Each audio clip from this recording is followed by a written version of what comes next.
మహాగణుడును మహోన్నతుడైన దేవుని పేరట మీ అందరికీ శుభాభివందనములు తెలియజేసుకుంటున్నాను.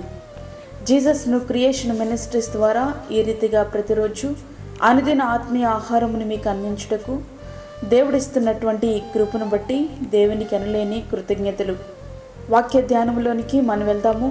కీర్తనలు 119, 143, 144 వచనములు. శ్రమయు వేదనయు నన్ను పట్టి ఉన్నవి, అయినను నీ ఆజ్ఞలు నాకు సంతోషము కలుగజేయుచున్నవి. నీ శాసనములు శాశ్వతమైన నీతిగలవి, నేను బ్రతుకున్నట్లు నాకు తెలివి దయచేయము. ఒక విశ్వాసి మాత్రమే దేవుని వాక్కు వల్ల తీవ్రమైన బాధ, ఆనందం రెండు ఏకకాలంలో అనుభవించగలడు. శ్రమలలో సైతము నిజమైన ఆనందమును అనుభవించగలిగే వారు దేవుని పిల్లలు మాత్రమే. అవును ప్రియ స్నేహితుడా, అగ్నిగుండంలో సైతం ఆహ్లాదకరంగా ఉండగలం. సెమ్ము బోనులో సైతం ప్రశాంతంగా ఉండగలం. ఇది ఎవరికి సాధ్యం అంటే అది దేవుని పిల్లలకు మాత్రమే సాధ్యం. దానికి గల కారణం ఏమిటి అంటే దేవుని వాక్యం మనలను ఆదరిస్తుంది, ప్రోత్సహిస్తుంది, విడిపిస్తుంది. నేనున్నా నీ తోడు అంటూ మనలను నడిపిస్తుంది.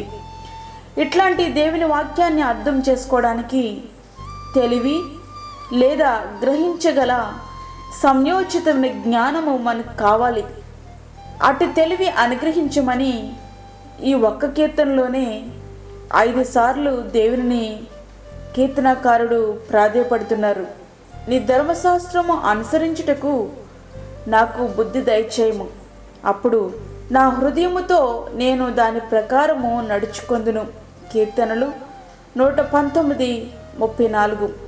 నీ చేతులు నన్ను నిర్మించి నాకు రూపు ఏర్పరచెను, నేను నీ ఆజ్ఞలను నడుచుకున్నట్లు నాకు బుద్ధి దయచేయము. కీర్తనలు 119, 73.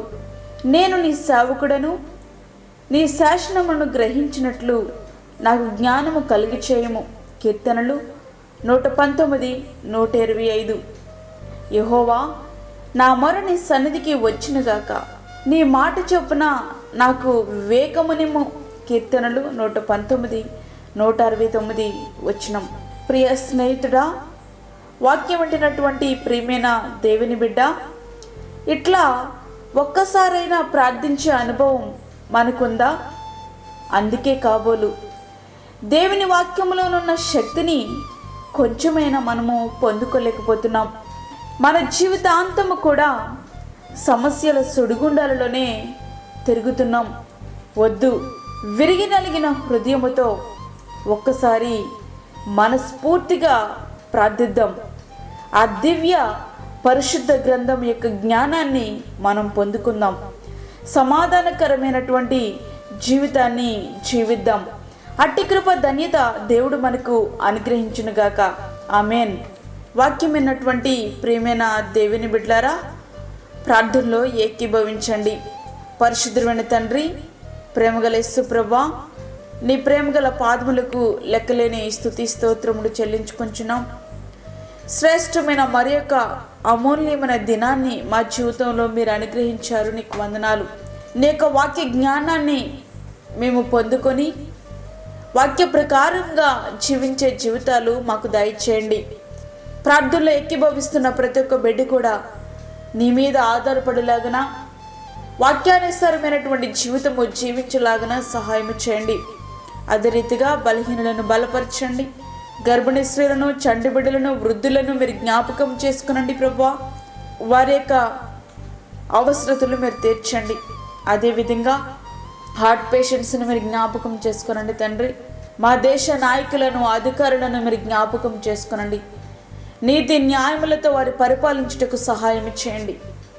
అదేవిధంగా తండ్రి, దూరదేశంలో ఉండి ప్రార్థనలో ఏకీభవిస్తున్న ప్రతి ఒక్క బిడ్డను మీరు దర్శించండి. వారి యొక్క అవసరతలు, అక్కరలు మీరు తీర్చండి. అప్పుల బాధలతో ఇబ్బంది పడుచున్న బిడ్డల యొక్క అవసరతలు మీరు తీర్చండి. గర్భఫలము లేని బిడ్డలకు గర్భఫలము దయచేయండి ప్రభు.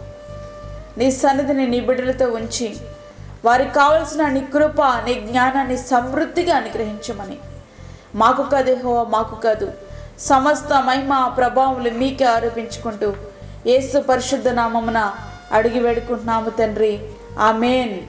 ఈ యొక్క వర్తమానములు అనేకులు మేలు పొందులాగున మీ బంధువులకు, మీ స్నేహితులకు షేర్ చేయండి. దేవుని పనిలో మీరు కూడా పాలిభాగస్తులు కండి. అదేవిధంగా మీ ప్రార్థన అవసరతలు మాకు తెలియచేయండి. మా ఫోన్ నెంబర్ 9177377559. దేవుడు మిమ్మును మీ కుటుంబమును దీవించునుగాక. ఆమేన్. దేవుని సేవలో మీ సహోదరి అన్నామణి సాల్మన్. మా ఛానల్ని సబ్స్క్రైబ్ చేయండి, షేర్ చేయండి, లైక్ చేయండి. దేవుడు మిమ్మల్ని దీవించునుగాక. ఆమేన్.